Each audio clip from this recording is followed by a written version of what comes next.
Evening friends, कैसे हैं आप सभी। तो कल की क्लास में हमने डिस्कस किया था वेटलैंड्स को, आर्द्र भूमियों को डिस्कस किया था और आज अब इस टॉपिक को आगे बढ़ाएंगे। लास्ट क्लास में मॉन्टेक्स रिकॉर्ड के बारे में मैं आपको बता रहा था, टॉपिक को कंक्लूड किया था, बातें रह गई थी, आज बता करके फिर मॉन्ट्रिक्स रिकॉर्ड में हमने आर्द्र भूमियों को समझ लिया। आर्द्र भूमियां क्या हैं, रामसर कन्वेंशन में क्या परिभाषा दी, बाकी क्या क्या बातें थी, इंपॉर्टेंट बातें, कन्वेंशन में क्या कहा गया, भारत कब सम्मिलित हुआ, ये सारी बातें डिस्कस। फिर हमारे जो डिस्कशन का पार्ट था लास्ट में था मॉन्ट्रिक्स रिकॉर्ड, और मॉन्ट्रिक्स रिकॉर्ड में को सम्मिलित किया जाता है। तो मॉन्ट्रिक्स रिकॉर्ड में ऐसी अंतरराष्ट्रीय महत्व की आर्द्र भूमियों को सम्मिलित किया जाता है। ध्यान रखने वाली बात है, अंतरराष्ट्रीय महत्व की आर्द्र भूमियां यानी कि वो जिस भी देश की होंगी वो रामसर सूची का हिस्सा होंगी, है ना। तो रामसर सूची का हिस्सा होंगी वो अंतरराष्ट्रीय संबंधित जो आर्द्र भूमि। और क्या होना चाहिए, तो ऐसी अंतरराष्ट्रीय महत्व की आर्द्र भूमि जहां पर मानवीय हस्तक्षेप के कारण पर्यावरण प्रदूषण से पारिस्थितिक संकट की स्थिति उत्पन्न हो गई है, ऐसी आर्द्र भूमियों को मॉन्ट्रिक्स रिकॉर्ड के रूप में किया जा सकता है। और भारत में अब तक केवल दो ऐसी साइट्स हैं जो मॉन्ट्रिक्स रिकॉर्ड का हिस्सा हैं, लेकिन कुल अगर पूछा जाए तो कुल 3 साइट्स थी जिनको मॉन्ट्रिक्स रिकॉर्ड में सूचीबद्ध किया गया था।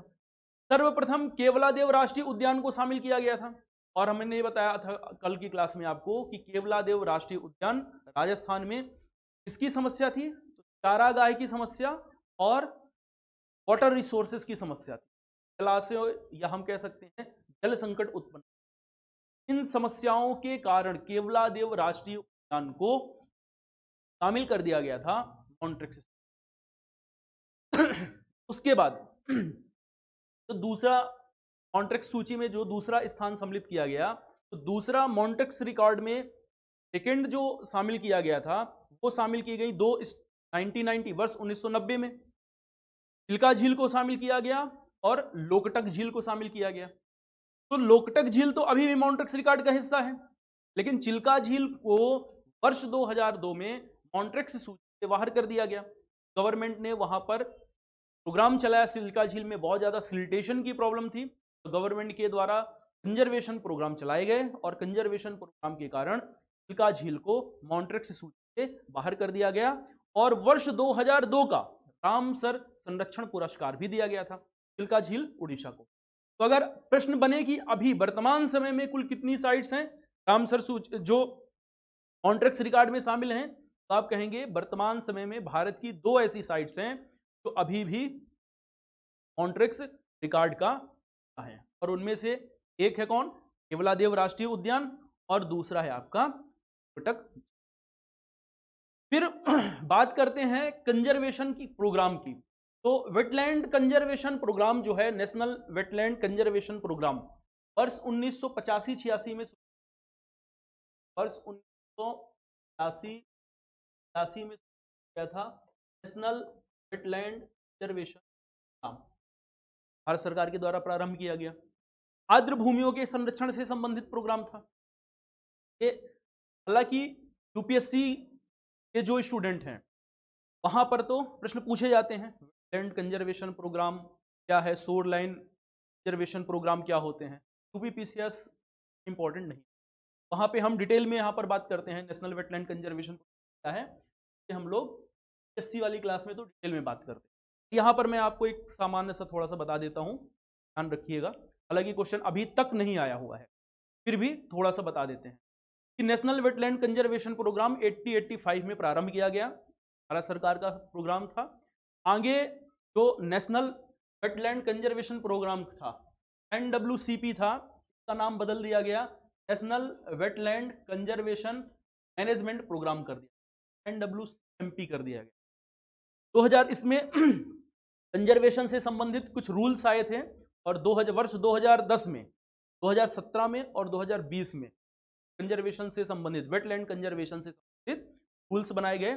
सबसे लेटेस्ट जो है वो वर्ष 2020। उस 2020 के रूल के आधार पर 2-3 बातें कही गई जो ध्यान रखने वाली बात है। वर्ष 2020 में जो रूल बनाया गया उसमें एक सबसे बड़ी बात ये रखी गई कि अगर कोई आर्द्र भूमि का क्षेत्र है या जल भराव वाला क्षेत्र है, ऐसे क्षेत्रों में, आर्द्र भूमि वाले क्षेत्रों में किसी भी प्रकार के ठोस पदार्थों या ठोस अपशिष्ट का निस्तारण नहीं किया जाता। दूसरा, लैंड, ऐसा जो साइट है, ऐसी प्रकार की कोई आर्द्र भूमि है, क्षेत्र है, उस आर्द्र भूमि क्षेत्र का प्रयोग गैर आर्द्र भूमि कार्यों के लिए नहीं किया जा सकता। कोई भी कंस्ट्रक्शन साइट वहां पर नहीं बनाई जा सकती, किसी भी प्रकार का कंस्ट्रक्शन नहीं किया जा सकता, किसी भी प्रकार का निर्माण वगैरह के काम नहीं किए जा सकते, खनन जैसे कार्य नहीं किए जा सकते। साथ ही जो नगर पालिका अपशिष्ट हैं, उन नगर पालिका अपशिष्टों का उस क्षेत्र पर डंपिंग नहीं की जा सकती, बातों को शामिल कर दिया गया। फिर तटीय निगमन कानून भी आए और तटीय निगमन कानून में बातों को शामिल किया गया। तटीय निगमन कानून में बेसिकली उन बातों को शामिल किया गया, नदी तट के क्षेत्रों से शोर लाइन के तटीय क्षेत्र, ठीक है। इतना ज्यादा इंपॉर्टेंट नहीं है, बहुत ज्यादा यूपीपीसीएस के लिए थोड़ा सा ध्यान रखना है। नेशनल वेटलैंड कंजर्वेशन प्रोग्राम शुरू कब किया गया, आप ये ध्यान रखिएगा, 1986 के आसपास से। इस साल का जो बजट आया हुआ है, वर्ष 2023 का जो बजट आया है, इस बजट में क्या हुआ, ध्यान रखना है। इस वर्ष का जो बजट आया है, कौन, क्या हम कह सकते हैं, बजट और बजट में अमृत धरोहर पहल को शुरू किया गया। क्या शुरू किया गया है, तो अमृत धरोहर पहल, इस बात को ध्यान,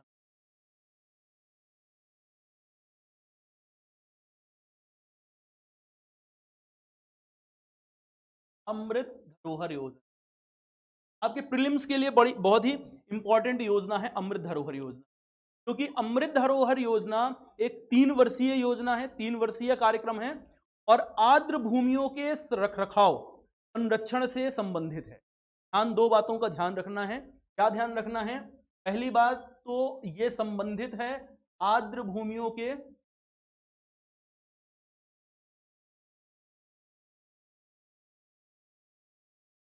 संरक्षण से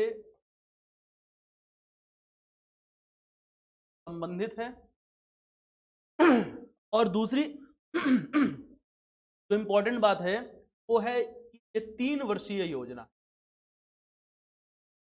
वर्षीय,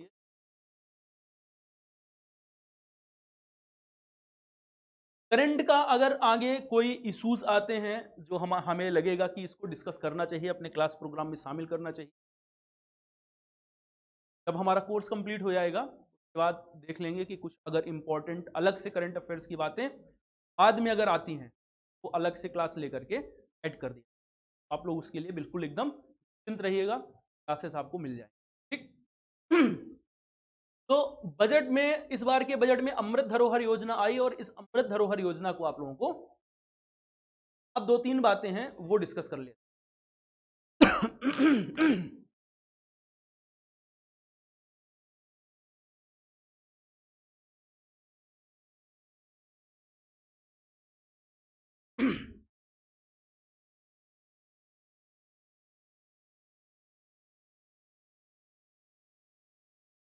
एक है, कल मैंने जैसे आपकी बताया था अनूप,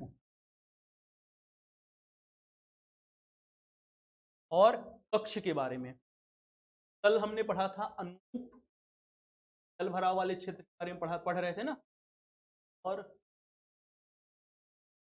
कक्ष,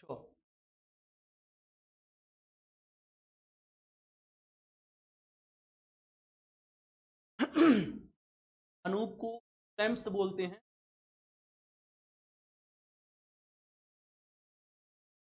और कक्ष को बोलते हैं मार्स, मार्सलैंड। ये दोनों क्या होते हैं, अनूप हो अथवा सॉरी माफ करिएगा, बाहर से आने के बाद कम से एसी में आने पे गले में खराशी आ जाती है, और भी क्लासेस होती हैं।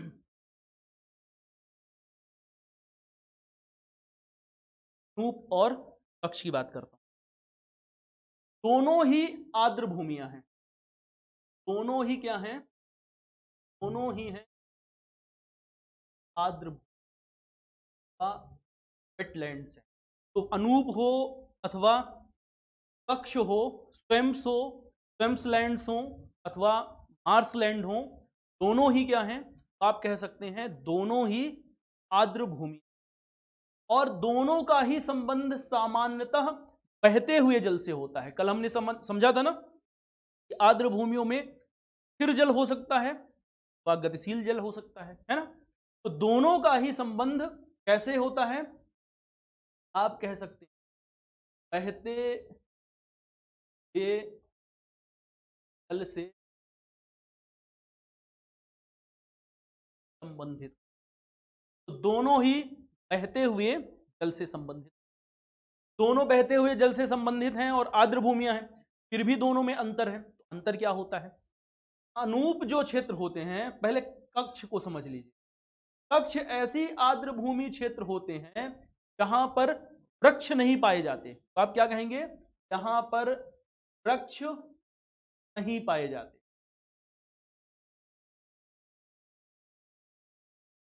वृक्ष नहीं पाए जाते। जबकि जो अनूप होते हैं जो अनूप हैं, इन अनूप में क्या है, यहां पर वृक्ष पाए जाते हैं। ठीक है, अनूप में वृक्ष पाए जाते हैं, और कक्ष जो क्षेत्र हैं ये कैसे हैं, जहां पर वृक्ष नहीं पाए जाते। अनूप को आर्द्र भूमि वन भी कहा जाता है। आर्द्र भूमि वन, आर्द्र भूमि वन के रूप में भी जाना जाता है। तो बेसिक सा अंतर है दोनों में, ध्यान रखना है। पहली बात क्या है, चाहे अनूप हो चाहे कक्ष हो, दोनों ही क्या हैं, तो हम कह सकते हैं दोनों ही आर्द्र भूमियां हैं, बहते हुए जल से संबंधित हैं। कक्ष ऐसी आर्द्र भूमियां होती हैं जहां पर वृक्ष नहीं पाए जाते, जबकि दूसरी ओर अनूप जो हैं ऐसी आर्द्र भूमियां हैं जहां पर वृक्ष पाए जाते हैं। इन्हें सामान्यतः क्या कहा जाता है, तो आप कह सकते हैं इन्हें सामान्यतः आर्द्र वन के रूप में। ठीक, अब दूसरा देखिए, दलदल और फेन के बारे में समझ लेते हैं। तो अब समझते हैं हम लोग, एक होती है दलदल भूमि,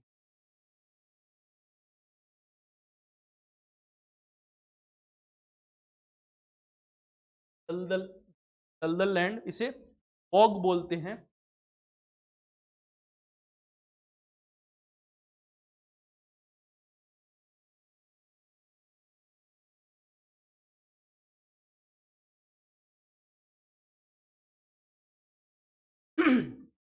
और दूसरी तरफ होते हैं फेन।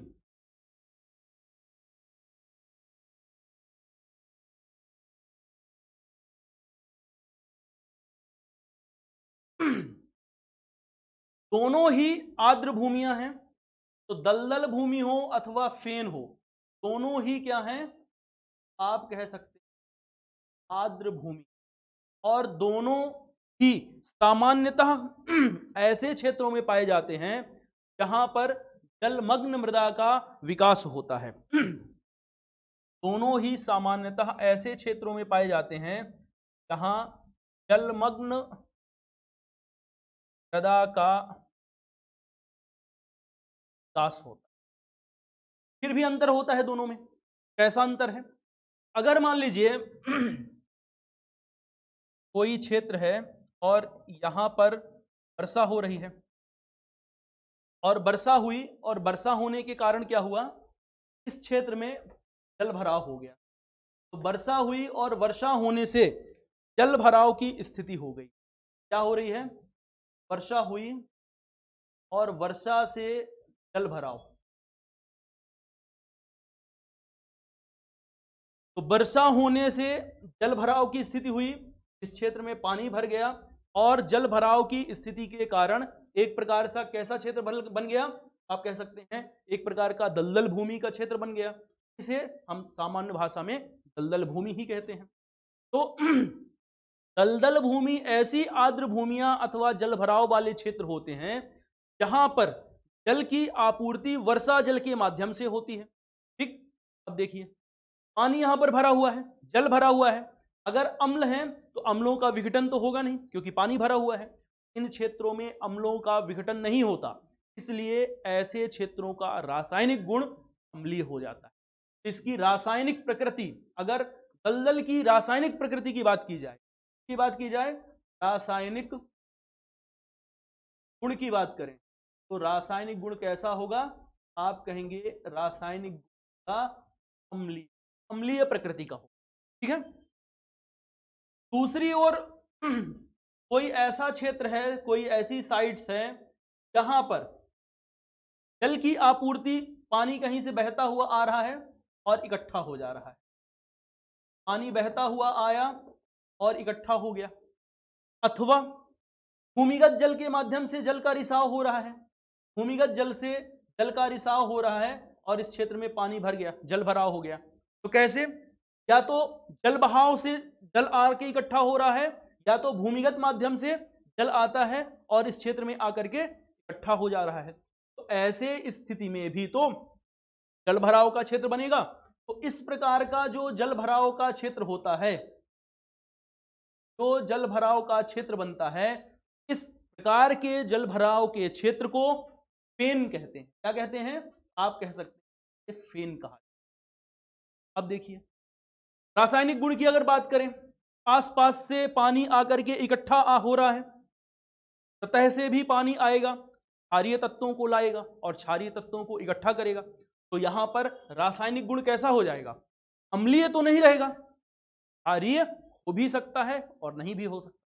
तो अम्लीय प्रकृति का तो नहीं रहेगा क्योंकि आसपास से क्षारीय तत्व इकट्ठे हो रहे हैं। तो रासायनिक गुण या तो क्षारीय हो सकता है या तो उदासीन हो सकता है, लेकिन क्षारीय होने की संभावनाएं, ठीक।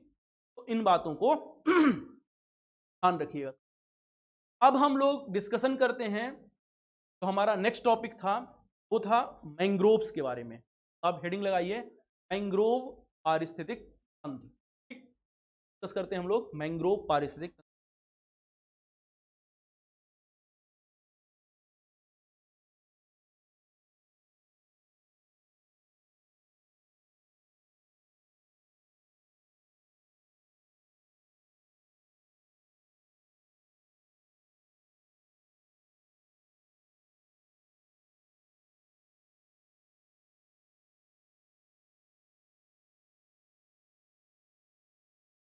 मैंग्रोव इकोसिस्टम के बारे में सबसे पहले समझना जरूरी है, मैंग्रोव क्या होते हैं।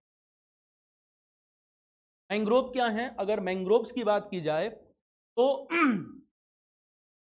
सामान्यतः उष्ण कटिबंधीय और उपोष्ण कटिबंधीय क्षेत्रों में, ज्योग्राफी में ये सब समझ लेंगे डिटेल में, उष्ण कटिबंध क्या है, उपोष्ण कटिबंध क्या है, शीतोष्ण कटिबंध क्या है, शीत कटिबंध क्या है, ये सारे कॉन्सेप्ट। ठीक है। अब यहां पर बस इतना सा ध्यान रखिए, उष्ण कटिबंध ऐसा क्षेत्र है जहां पर सालों साल गर्मी रहती है, उपोष्ण कटिबंध ऐसा क्षेत्र है जहां पर गर्मी का समय अधिक और शीत ऋतु कम समय के लिए। सामान्य सी बात बता रहा हूं, एकदम सामान्य सी लेमैन लैंग्वेज वाली। ठीक है, डिटेल तो हम ज्योग्राफी में पढ़ेंगे। तो उष्ण कटिबंध का मतलब क्या है? सालों साल गर्मी। और उपोष्ण कटिबंध का मतलब क्या है?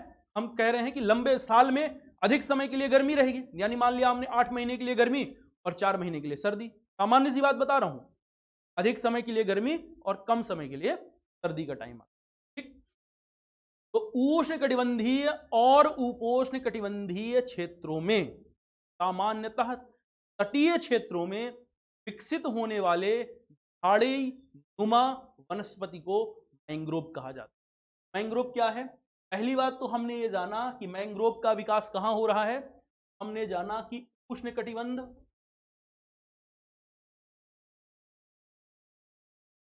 कटिबंध और साथ साथ क्या,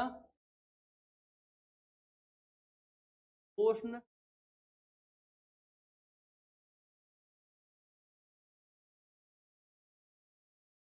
तो उष्ण कटिबंधीय और उपोष्ण कटिबंधीय क्षेत्र है। और यहां पर भी कहां पर हम कह रहे हैं तटीय क्षेत्र। कहां उग रहे हैं, कैसे हैं?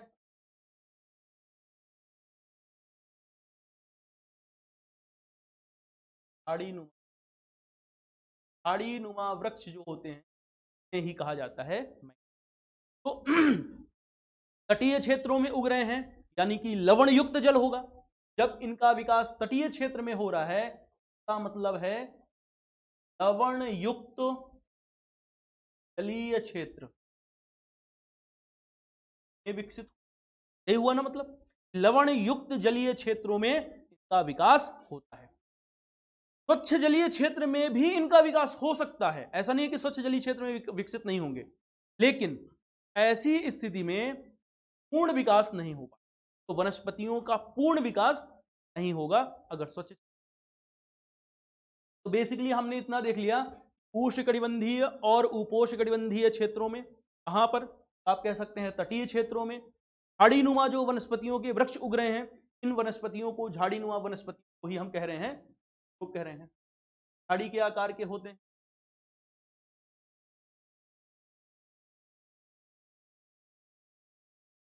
कुछ बातें होती हैं। पहली बात तो ये ऐसे वृक्ष होते हैं इनका कुछ भाग जलमग्न होता है, जल में डूबा हुआ होता है, कुछ भाग तेज पानी से बाहर होता है। इन ऐसा जल होता है जिस जल में क्या होता है, लवण की मात्रा अधिक होती है, साल्ट अधिक होते हैं। तो साल्ट की मात्रा अधिक होती है, इसलिए इन वृक्षों का अनुकूलन इस प्रकार से होता है कि सामान्यतः जो मैंग्रोव वनस्पतियां होती हैं, मैंग्रोव वृक्ष अपने ऊतक में लवण की अन्य वृक्षों की तुलना में कहीं अधिक मात्रा को धारण करते हैं। क्या ये जो ऊतक होते हैं मैंग्रोव वनस्पतियों के क्या हैं, ऊतक यानी टिश्यू, यहां पर लवण की इनकी जो है लवण धारण क्षमता कहीं अधिक मात्रा में लवण को धारण करते। दूसरी तरफ इनमें कुछ ऐसी जड़ों का विकास होता है, पहले इस बात को समझिए, पत्तियां जो होती हैं, तो मैंग्रोव वनस्पति की पत्तियां मोटी होती हैं, या मोटी होने के साथ साथ हम कह सकते हैं इन पत्तियों में एक प्रकार का मोम जैसा पदार्थ निकलता है और वो जमा रहता है, और जो पदार्थ जमा रहता है इस पदार्थ के कारण सूर्य से आने वाली अल्ट्रावायलेट विकिरण प्रभाव को कम करते हैं, स्पेशली अल्ट्रावायलेट बी के प्रभाव। तो पत्तियां अल्ट्रावायलेट विकिरण के वी के प्रभाव को कम करती हैं। और तीसरी जो इंपॉर्टेंट बात है, इनमें कुछ विशेष जड़ों का विकास होता है, जो जड़ें गुरुत्वाकर्षण बल के दिशा में बढ़ती हैं। कैसे हम कह सकते हैं, ये जड़ें ऐसी जड़ें हैं जो गुरुत्वाकर्षण बल के विपरीत दिशा में बढ़ती हैं। इन जड़ों को न्यूमेटोफोर्स कहा जाता है। क्या कहते हैं, न्यूमेटोफोर्स कहा जाता है। और ये कैसी जड़ें हैं, ये जड़ें ऐसी हैं जो गुरुत्वाकर्षण बल के विपरीत दिशा में बढ़ती हैं, और इन जड़ों के माध्यम से मैंग्रोव वृक्ष ऑक्सीजन और कार्बन डाइऑक्साइड का आदान प्रदान करते हैं, ऑक्सीजन कार्बन डाइऑक्साइड का आदान प्रदान करते हैं इन जड़ों के माध्यम से। इन्हें श्वसन जड़ें भी कहा जाता है। तो ये न्यूमेटोफोर्स क्या हैं, मैंग्रोव वनस्पति की श्वसन जड़ें भी होती। अब मैंग्रोव की सबसे महत्वपूर्ण बात क्या है, तो मैंग्रोव वनस्पतियों का महत्व क्यों है, तो मैंग्रोव वनस्पतियों का सबसे बड़ा महत्व होता है इनकी उच्च कार्बन धारण क्षमता। सबसे बड़ा महत्व क्या है, इसका महत्व होता है उच्च कार्बन धारण, कार्बन डाइऑक्साइड को बहुत अधिक मात्रा में अवशोषित करती हैं। हम कह सकते हैं कार्बन धारण क्षमता अधिक होती है, और अधिक कार्बन धारण क्षमता होने के कारण ग्लोबल वार्मिंग के प्रभाव को बहुत तेजी से नियंत्रित, ठीक है, वैश्विक ऊष्मन के प्रभाव को नियंत्रित करती हैं, क्योंकि ये अधिक मात्रा में कार्बन को अपने अंदर संग्रहित कर लेती है। दूसरा, चूंकि इनका विकास तटीय क्षेत्रों में होता है, इसलिए तटीय अपरदन को रोकती हैं। दूसरा सबसे बड़ा इनका जो रोल है वो क्या है, इन वनस्पतियों के कारण तटीय अपरदन,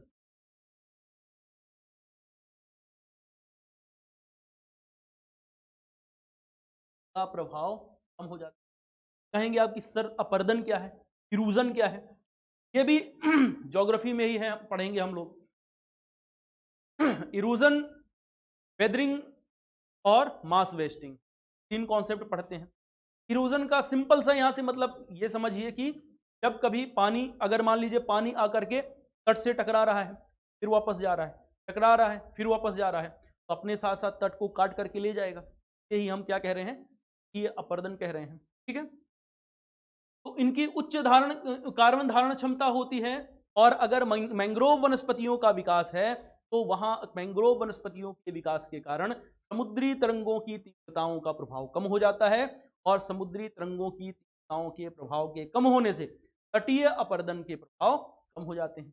तीसरी तरफ सुनामी, उष्णकटिबंधीय चक्रवात, और जिसे हम कह सकते हैं ट्रॉपिकल स्टॉर्म। तो अगर ट्रॉपिकल स्टॉर्म आ रहे हैं समुद्रों में, तो ट्रॉपिकल स्टॉर्म के समय ये तट इनके प्रभाव को, यानी ट्रॉपिकल स्टॉर्म के प्रभाव को कम कर देते हैं।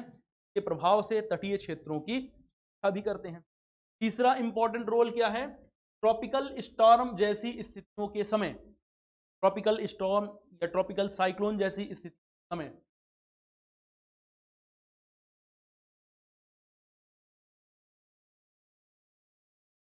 ट्रॉपिकल स्टॉर्म जैसी स्थितियों के समय तटीय क्षेत्रों में ट्रॉपिकल स्टॉर्म के प्रभाव को कम करते हैं और तटीय क्षेत्रों की रक्षा होती है।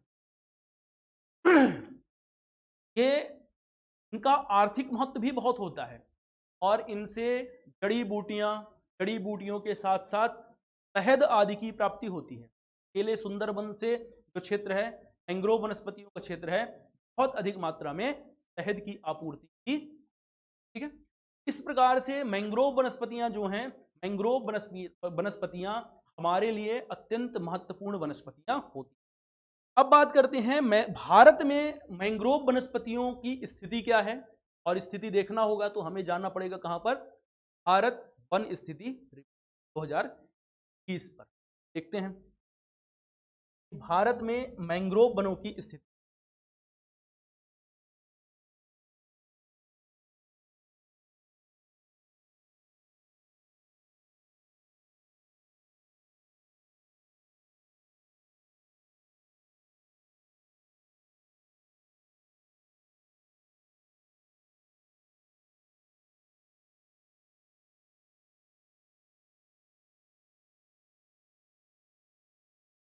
और हमें पता कहां से चलेगी? तो वन स्थिति रिपोर्ट 2020 देखना पड़ेगा वन।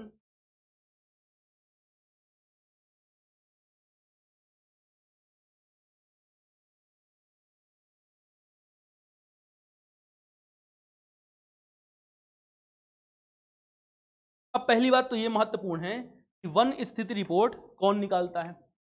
तो भारतीय वन सर्वेक्षण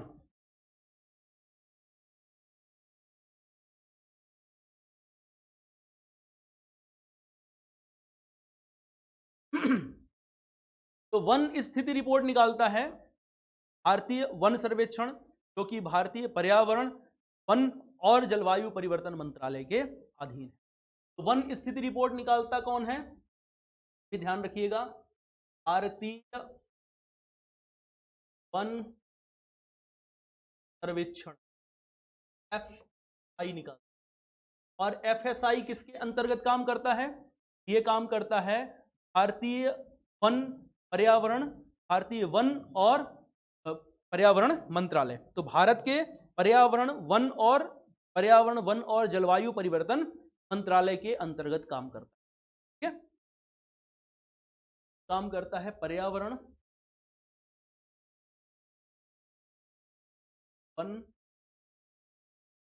और जलवायु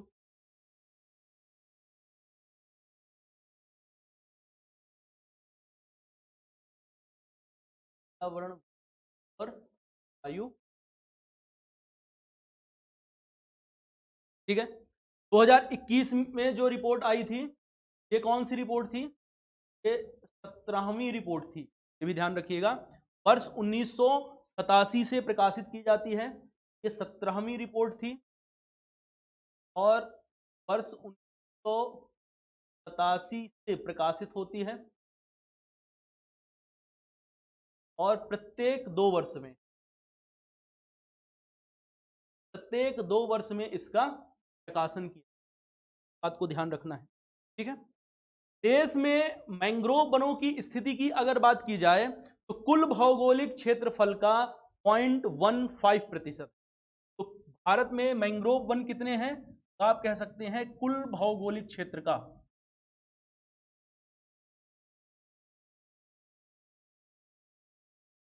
भौगोलिक का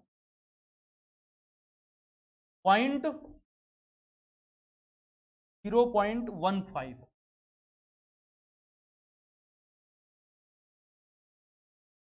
कुल भौगोलिक क्षेत्र का 0.1%। सबसे अधिक कहां पर है, तो सर्वाधिक पहला स्थान है पश्चिम,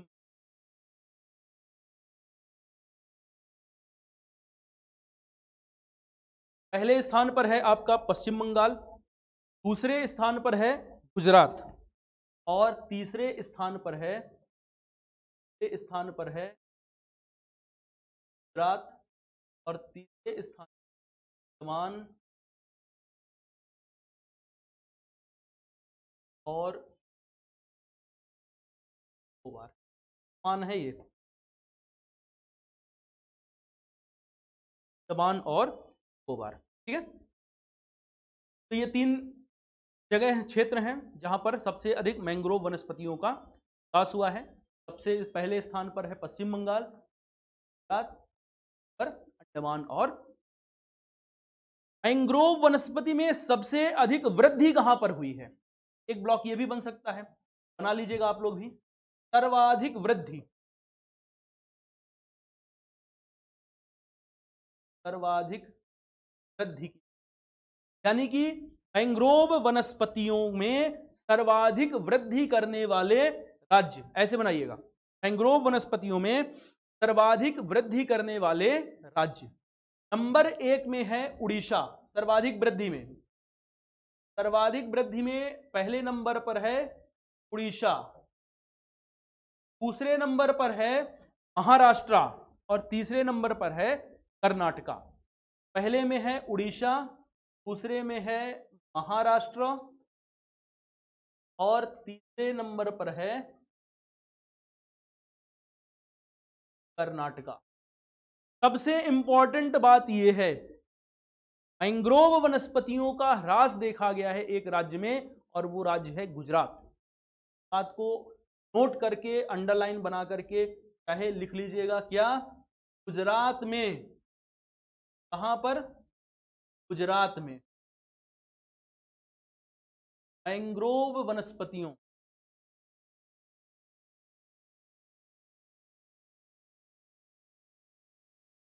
का ह्रास देख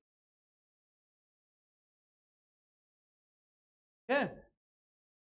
ये 21 की रिपोर्ट है, 23 की अभी आई नहीं है, आएगी तो फिर वो पढ़ा जाएगा, ठीक।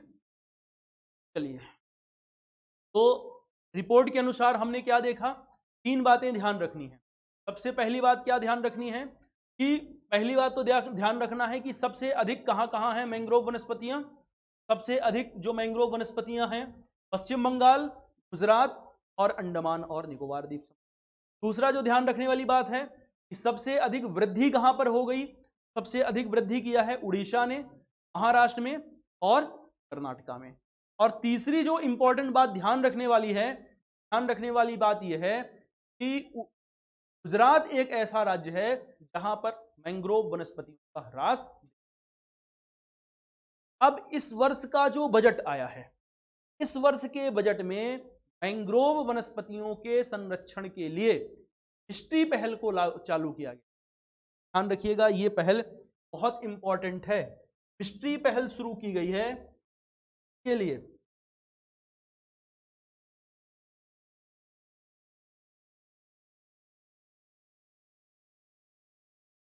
पहल, और की पहल जो है ये mangrove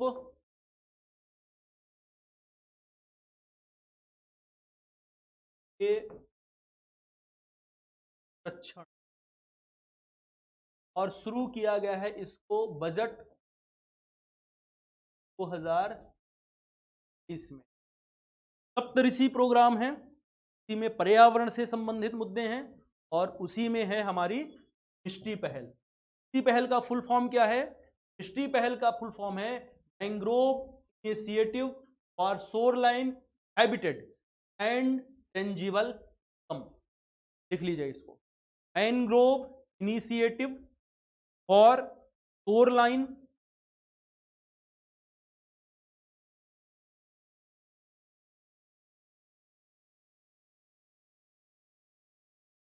mangrove for shoreline habitat and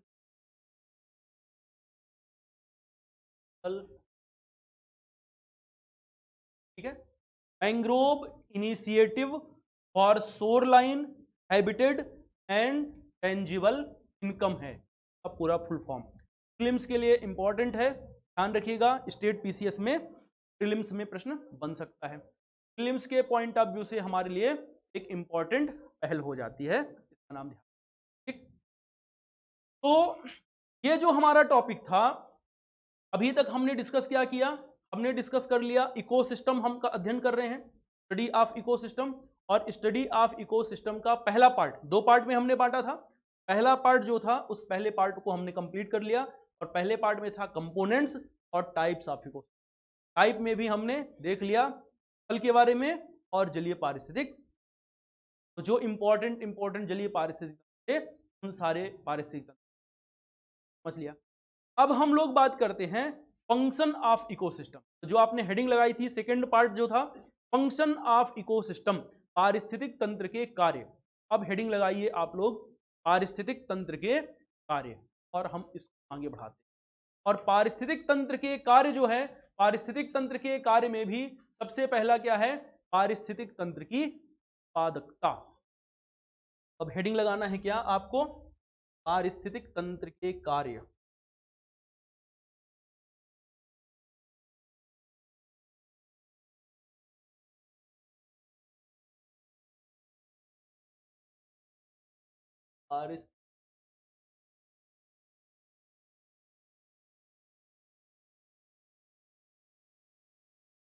function of ecosystem, और फंक्शन ऑफ इकोसिस्टम में जो पहला टॉपिक है, पहला टॉपिक क्या है?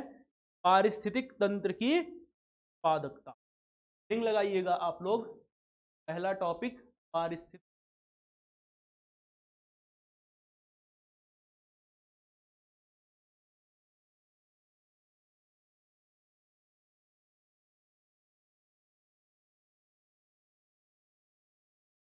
उत्पादकता। Productivity of ecosystem. Productivity of ecosystem क्या है? कैलोरी प्रति मिनट प्रति सेंटीमीटर से कहा जाता है पारिस्थितिक। समझते हैं क्या है? ध्यान से समझ। एक निश्चित समय में,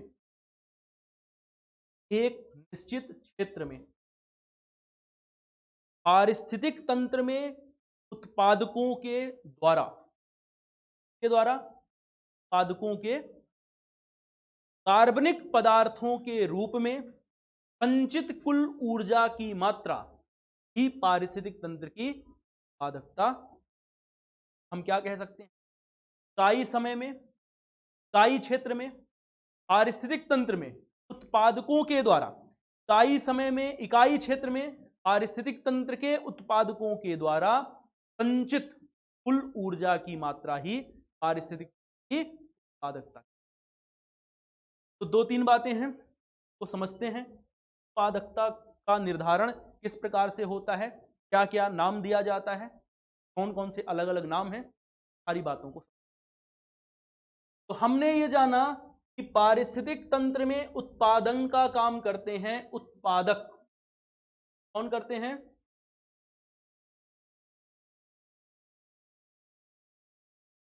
उत्पादक या प्रोड्यूसर करते हैं। उत्पादक के स्तर पर कौन है? तो उत्पादक के स्तर पर होते हैं हरे वनस्पति, प्रकाश संश्लेषी बैक्टीरिया भी हो सकते हैं, शैवाल भी हो सकता है। तो उत्पादक जो हैं ये क्या कार्य कर रहे हैं? आप कह सकते हैं उत्पादक पारिस्थितिक तंत्र में उत्पादन का कार्य करते हैं। ठीक है, ये उत्पादन का कार्य कैसे कर रहे हैं? एक दिन मैंने आपको समझाया था, सूर्य से आती है क्या? सौर ऊर्जा। और सौर ऊर्जा के साथ साथ क्या करते हैं ये? वायुमंडल से लेते हैं क्या? Carbon dioxide. और मृदा से लेते हैं क्या? और बनाते हैं क्या? ये जैव रासायनिक ऊर्जा। इस सौर ऊर्जा को बदल देते हैं किसमें? जैव रासायनिक ऊर्जा। ध्यान से समझिएगा, बहुत ध्यान से। हमने ये समझा है कि पारिस्थितिक तंत्र में उत्पादकों अर्थात हरे वनस्पति द्वारा एक निश्चित समय में एक निश्चित क्षेत्र में कार्बनिक पदार्थों के रूप में संचित की गई कुल ऊर्जा की मात्रा ही पारिस्थितिक की उत्पादकता कहलाती है। तो हम क्या कह रहे हैं? उत्पादक के स्तर पर हरे वनस्पति हैं और हरे वनस्पतियों के द्वारा जो कुल ये भोजन बनाया जा रहा है, यानी कुल ये जैव रासायनिक ऊर्जा जो है, हम कह सकते हैं सरल शब्दों में अगर मैं कहूं कि कुल जो भोजन बना, ये कुल भोजन कहलाता है ग्रास प्राइमरी प्रोडक्टिविटी। इसे क्या कहते हैं? कुल भोजन। जितनी ये क्या बना रहे हैं? ये काम कर रहे हैं भोजन निर्माण का, बेसिकली यही काम कर रहे हैं ना, भोजन निर्माण का। तो कुल जो भोजन बना, ये कुल भोजन कहलाता है ग्रास प्राइमरी प्रोडक्टिविटी। इसे कहते हैं कि ग्रास प्राइमरी प्रोडक्टिविटी।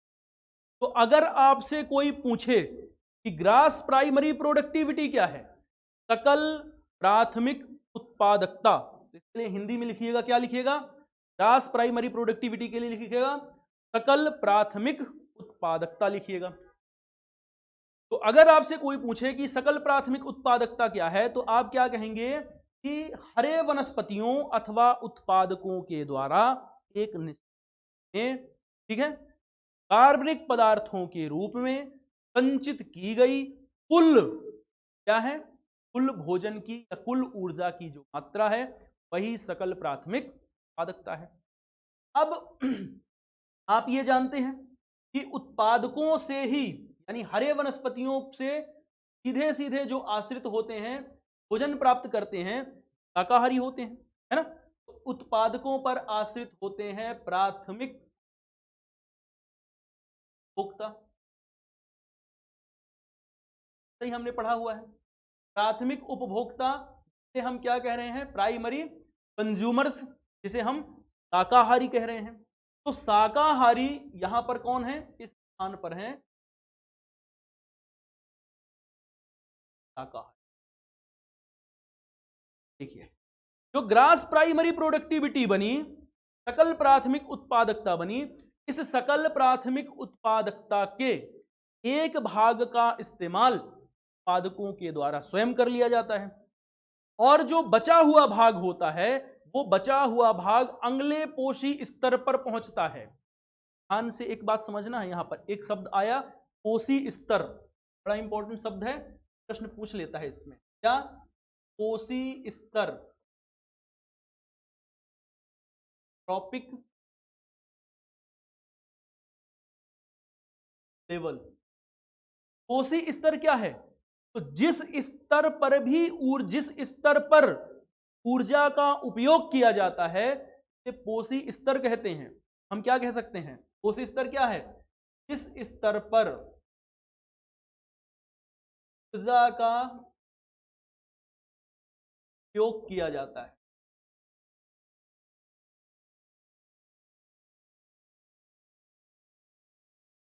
जिस स्तर पर ऊर्जा का उपयोग किया जाता है उसी स्तर कहलाता है। ठीक, तो ट्रॉपिक लेवल कहते हैं हम इसे। ट्रॉपिक लेवल 1 अगर आपसे पूछे कोई कि ट्रॉपिक लेवल 1 क्या है, तो आप बता पाएंगे क्या? आप कहेंगे सर ट्रॉपिक लेवल 1 तो उत्पादक है, क्योंकि उत्पादक भी तो ऊर्जा का इस्तेमाल कर रहे हैं, जो भोजन बना रहे हैं उसके एक भाग का इस्तेमाल कर रहे हैं। तो हमने क्या कहा कि जीपीपी में से हमने जो भाग का इन्होंने इस्तेमाल कर लिया, इस भाग को हमने कहा आर, और ये कर दिया हमने माइनस आर। तो इस जीपी में, पीपी में, यानी कि ग्रास प्राइमरी प्रोडक्टिविटी में से हरे वनस्पतियों ने जिस भाग का इस्तेमाल कर लिया हमने उसे आर से कहा, नोट कर दिया। रेस्पिरेशन आर से हमने दर्शा दिया और इसमें आर को माइनस कर दिया, तो जो भाग बचा वही भाग तो अगले पोषी स्तर के पास पहुंचेगा। तो बचा हुआ भाग पहुंचा किसके पास? प्राथमिक उपभोक्ताओं के पास, अर्थात शाकाहारियों के पास। तो जो प्राथमिक उपभोक्ताओं के पास जो भाग पहुंचा उसे कहा जाता है नेट प्राइमरी। ध्यान रखिएगा, तो इसे क्या कहते हैं? इसे कहते हैं नेट प्राइमरी। कॉन्सेप्ट को बहुत अच्छे से, नेट प्राइमरी प्रोडक्टिविटी। अब देखिए, आप जानते हैं जंगल का नियम क्या कहता है? जंगल का नियम कहता है कि जीव एक दूसरे पर भोजन और भोज्य और भक्षक के रूप में एक दूसरे से संबंधित होते हैं। ये तो जंगल का नियम कहता है। किसी का भोजन जब तक कोई नहीं बनेगा तो आगे का प्रवाह ही नहीं होगा। तो शाकाहारियों से, यानी कि प्राथमिक उपभोक्ताओं से जो भोजन ग्रहण करते हैं, हम क्या कहते हैं? हम कहते हैं द्वितीयक उपभोग।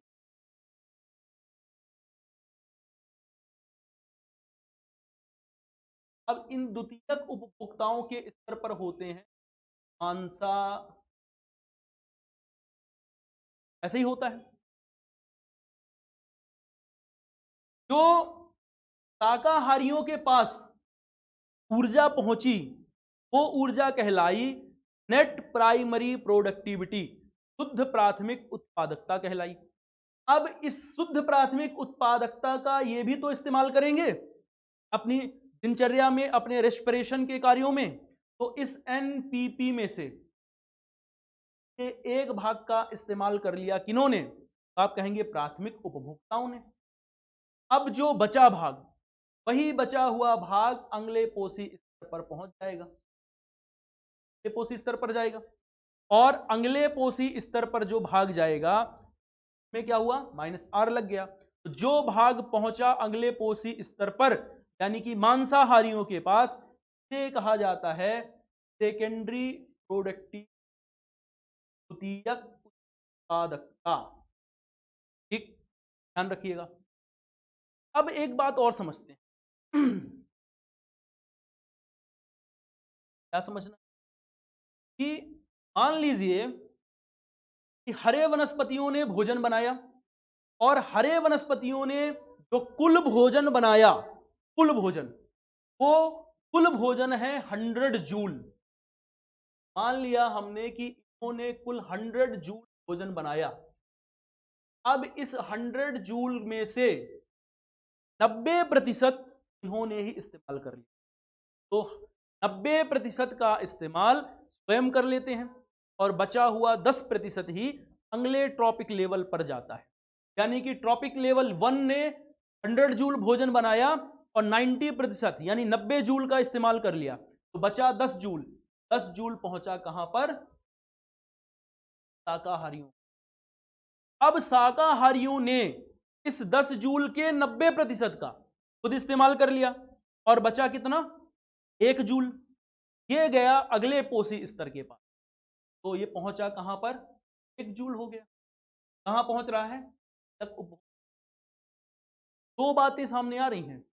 एक बात तो ये सामने आ रही है कि एक पोषी स्तर से दूसरे पोषी स्तर में जाने पर ऊर्जा की मात्रा क्रमशः घटती जा रही है, क्रमशः कम होती जा रही है ना। पहली जो बात आई वो क्या बात आई, ट्रॉपिक लेवल 1 से जब हम जा रहे हैं कहां पर, टॉप ट्रॉपिक लेवल तक, शीर्ष उपभोक्ता की ओर, शीर्ष उपभोक्ता। ट्रॉपिक लेवल 1 का मतलब क्या है, नेक्स्ट पेज में इसको हम क्या देख रहे हैं, ट्रॉपिक लेवल 1 यानी कि उत्पादक,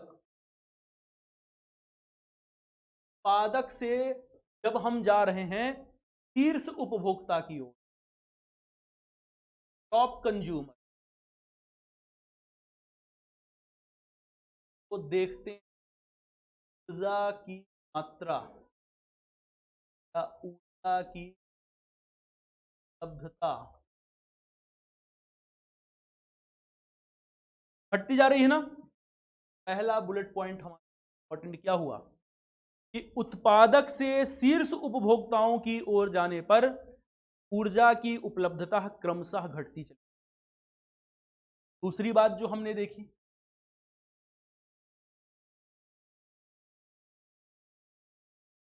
पारिस्थितिक तंत्र में ऊर्जा उत्पाद सूर्य से आई, उत्पादकों के पास गई, इन्होंने भोजन बनाया, शाकाहारियों पे गई, मांसाहारियों पे गई, शीर्ष मांसाहारियों पे गई, ऐसे एक दिशा की ओर जा रही है। हम क्या देख रहे हैं, ऊर्जा का यूनिडायरेक्शनल फ्लो ऑफ एनर्जी, ऊर्जा का एक दिशीय प्रवाह हो रहा है कहां, तो सिस्टम में, तो unidirectional flow of energy in तो सिस्टम। दूसरा पॉइंट हमने क्या देखा, हमने देखा पारिस्थितिक तंत्र में, पारिस्थितिक तंत्र में ऊर्जा का एक दिशीय प्रवाह, यूनिडायरेक्शनल फ्लो हो रहा है, एक दिशीय प्रवाह हो रहा है। कई बार यहां से प्रश्न पूछा हुआ है प्रीलिम्स में, ध्यान रखिएगा, यहां से भी प्रश्न पूछा हुआ है प्रीलिम्स में, ठीक। अब तीसरी बात देखिए, जो ये ऊर्जा 90% इस्तेमाल हो रही है और 10% बच रही है, और बची हुई 10% ऊर्जा अगले ट्रॉपिक लेवल, फिर अगले ट्रॉपिक लेवल, फिर अगले ट्रॉपिक लेवल पे जा रही है, इसे कहा जाता है 10% लॉ। और ये 10% लॉ को दिया था किसने, तो लिंडे मैन ने दिया था। तो इसे कहा जाता है लिंडे मैन नियम। ये प्रश्न पूछा गया है आपके, ध्यान रखिए, लिंडे मैन नियम कहते हैं।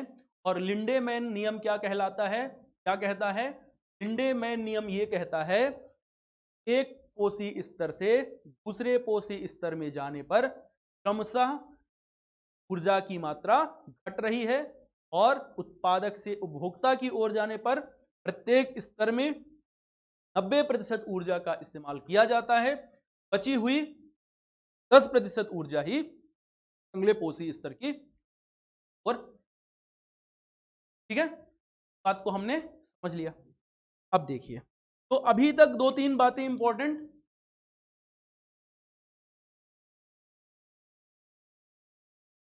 जो थी वो हमने समझी, और उनमें से क्या क्या था कि पारिस्थितिक तंत्र में ऊर्जा का प्रवाह कैसे होता है, एक दिशीय प्रवाह होता है। 10% का नियम क्या है, लिंडेमैन का नियम क्या है। फिर हमने ये देख लिया कि पोषी स्तर क्या है, ट्रॉपिक लेवल्स क्या है। ट्रॉपिक लेवल क्या है, आप कह सकते हैं ट्रॉपिक लेवल ऐसा क्षेत्र है, ये ट्रॉपिक लेवल क्या है, तो ट्रॉपिक लेवल वह है जहां पर भी पारिस्थितिक जिस स्तर पर भी ऊर्जा का उपयोग किया जाता है कहा जाता है ट्रॉपिक। अब हम बात करते हैं पारिस्थितिक तंत्र के उत्पादकता के स्तरों की।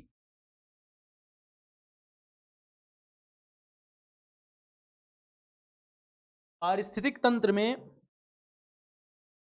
एक बात और ध्यान लिख, पारिस्थितिक तंत्र में उत्पादकता के स्तर,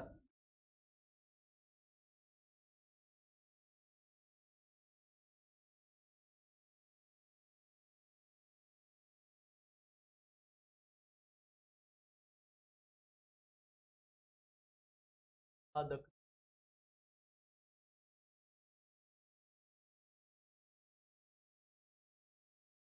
पारिस्थितिक उत्पादकता के कौन कौन से स्तर हैं? तो ओडम साहब का नाम ध्यान होगा आप लोगों को, ओडम साहब के बारे में बताया था ना, साहब पारिस्थितिक बहुत महत्वपूर्ण आदमी है, हम ध्यान रखना जरूरी है। तो ओडम साहब ने पारिस्थितिक तंत्र में उत्पादकता के 3 स्तरों की बात कही। एक स्तर को इन्होंने कहा उच्च उत्पादकता,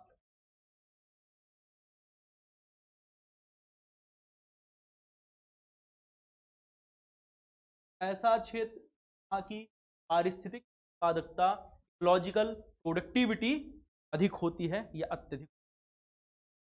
दूसरा जो क्षेत्र है इसे इन्होंने कहा मध्यम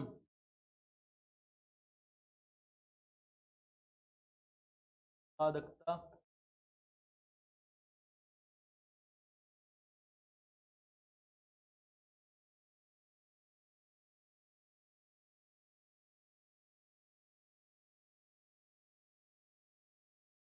और जो तीसरा है ये इन्होंने कहा निम्न उत्पादकता।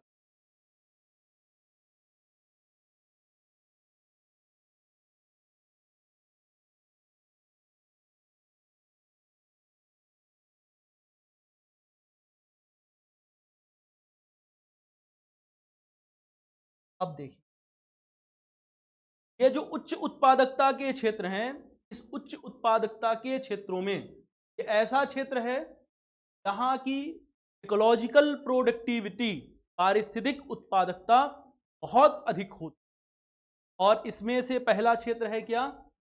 से पहला क्षेत्र है उष्णकटिबंधीय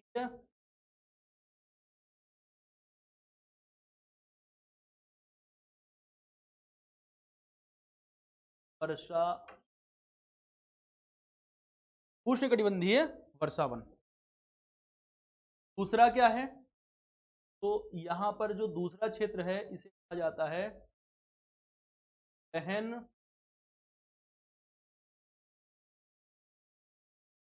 ठीक है। उष्णकटिबंधीय वर्षावन क्या होते हैं, हमारे डिस्कशन का टॉपिक है। गहन कृषि प्रदेश कैसा क्षेत्र है, ये भी एग्रीकल्चर में हमारे डिस्कशन का टॉपिक होता है, पर फिल्म्स के लिए नहीं, मेंस में हम लोग डिस्कस करते हैं।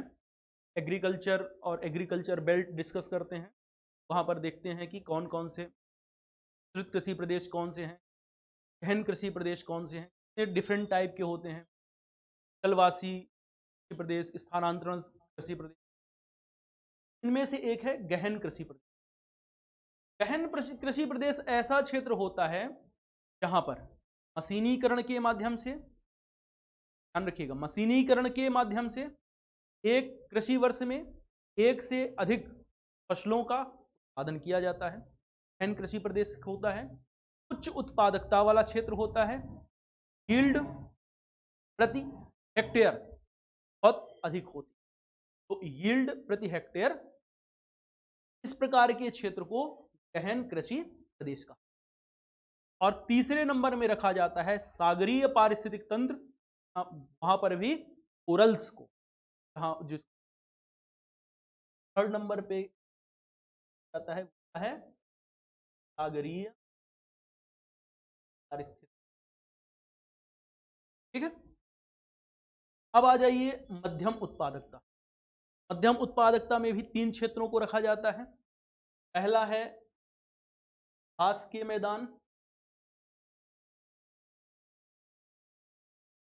ऐसा क्षेत्र जहां पर घास भूमियां हैं। दूसरा जो क्षेत्र होता है ये कहा जाता है छिछली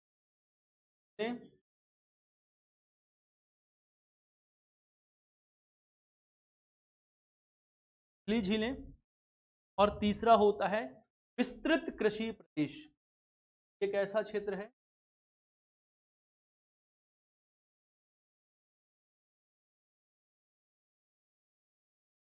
जो विस्तृत कृषि प्रदेश है। बेसिकली ये भी उत्पादकता इसकी भी अधिक होती है, लेकिन उच्च उत्पादकता नहीं होती, बल्कि एक ऐसा क्षेत्र होता है, ये भी मशीनीकरण किया जा चुका है यहां पर भी, और वर्ष में क्या किया जाता है, एक या एक आधी फसलों का उत्पादन किया जाता है, लेकिन यहां पर यील्ड प्रति हेक्टेयर कम होती है गहन कृषि प्रदेश की।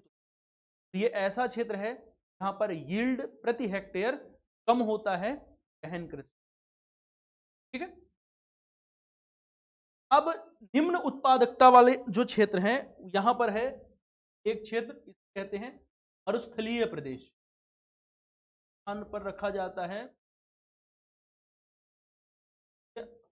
देश को, यहाँ की उत्पादकता जो है तो निम्न होती है।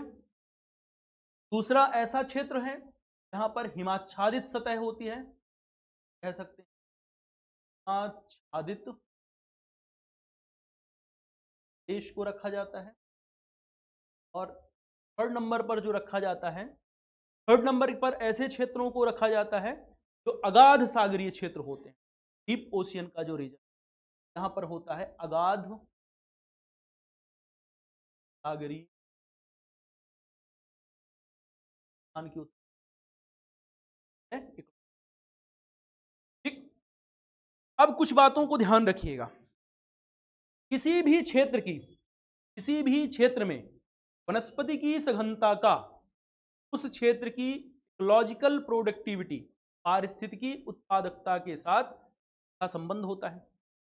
तो हम क्या जानते हैं, किसी भी क्षेत्र में क्या है,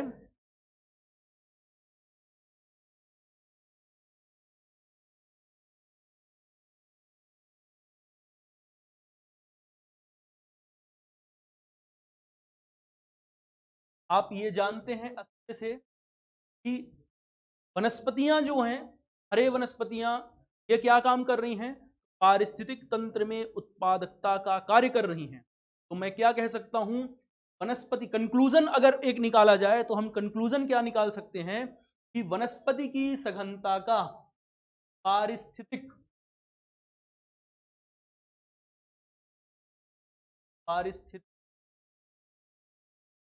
उत्पादकता के साथ सीधा संबंध। जितना ज्यादा डेंस फॉरेस्ट होगा, जितनी गहन वेजिटेशन होगी किसी क्षेत्र में, उस क्षेत्र में पारिस्थितिक तंत्र की उत्पादकता उतनी ही अधिक होगी। और अगर किसी क्षेत्र में पारिस्थितिक तंत्र की उच्च उत्पादकता पाई जाती है, यानी कि उस क्षेत्र का पारिस्थितिक तंत्र उतना ही स्थायित्व वाला होगा, तो हम क्या कह सकते हैं, दूसरा, पारिस्थितिक तंत्र की उत्पादकता का पारिस्थितिक तंत्र के स्थायित्व के साथ सीधा संबंध। उतना ज्यादा स्थायी पारिस्थितिक तंत्र होगा, जल्दी से प्रभावित नहीं होगा, तो हम कह सकते हैं वनस्पति अगर सघन है, उत्पादकता उच्च होगी, पारिस्थितिक तंत्र स्थायित्व होगा। और जितना ज्यादा पारिस्थितिक तंत्र स्थायित्व होता है, उतनी ज्यादा जैव विविधता होती है। सबका जैव विविधता का संबंध,